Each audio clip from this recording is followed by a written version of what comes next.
सुमरत नाम कबीर का ये कटे काल की पीरे। दादू दिन दिन ऊंचा होवे परमानंद सुख सीरे। दादू नाम कबीर की जय कोय लेवे ओटे। उनको कभी लागे नहीं ये काल बजर की चोटे। और संत सब कूप हैं और कहते जरीता नीरे। दादू अगम अपार है ये दरिया सत्य कबीरे। अपने आत्मा आप विचार करना, इस महापुरुषों की एक एक वाणी में कितनी गहराई है इनके अंदर। कहते हैं और संत सब कूप हैं।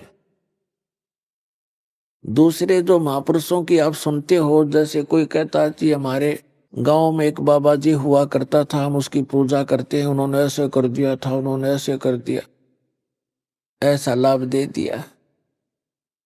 और कोई कहता हम झाड़ोदा में पूजा करते हैं, वहां जाते हैं।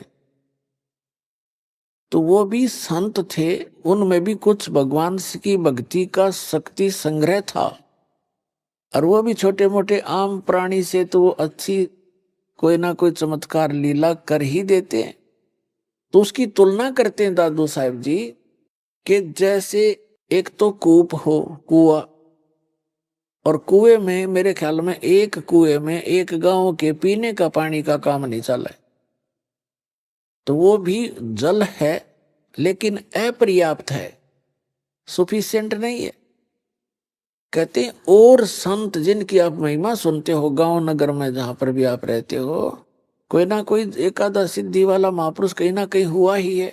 तो वो तो समझो एक कूप थे। और कहते जरीता नीर, जरीता माने जैसे झरना निकल रहा है, तो झरना काम चलाओ सा ही जल देता है, आसपास के थोड़े बहुत सिंचाई कर सकता है, ज्यादा उसका औकात नहीं है। दादू साहब जी कह रहे कुछ तो संतों को समझो कुएं जितनी अक्षमता, और कुछ एक हैं ऐसे जैसे झरना जरीता नीर। और दादू अगम अपार है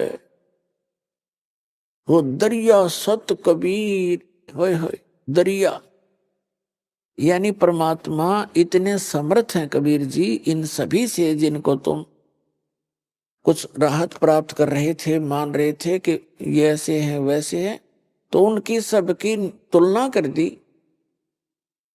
कि दरिया के जल से नहरें भी निकाल ली जाती हैं, सिंचाई भी आसपास के लोग कर लेते, पी भी लेते, और फिर भी पर्याप्त पानी आगे चला ही जाता, समुद्र में जाके मिल जाता है, यानी उसका कोई अंत नहीं होता। तो इतने समर्थ हैं उस कबीर साहब को कैसे तुलनात्मक तरीके से एक समर्थता सिद्ध की है इस प्यारी आत्मा ने, दादू साहब ने। और संत सब कूप हैं, कुएं हैं, कुएं, और कहते दरिता नीर झरने, और दादू अगम अपार है दरिया सत कबीर। फिर क्या बताते हैं, अब ही तेरी सब मिटे जन्म मरण की पीर, और श्वास उश्वास सुमर ले दादू नाम कबीर। जो कबीर परमेश्वर जी ने सच्चा नाम आपको दिया है, उसका श्वास उश्वास से सिमरण कर लो, इस जन्म में तुम्हारा मोक्ष हो जाएगा।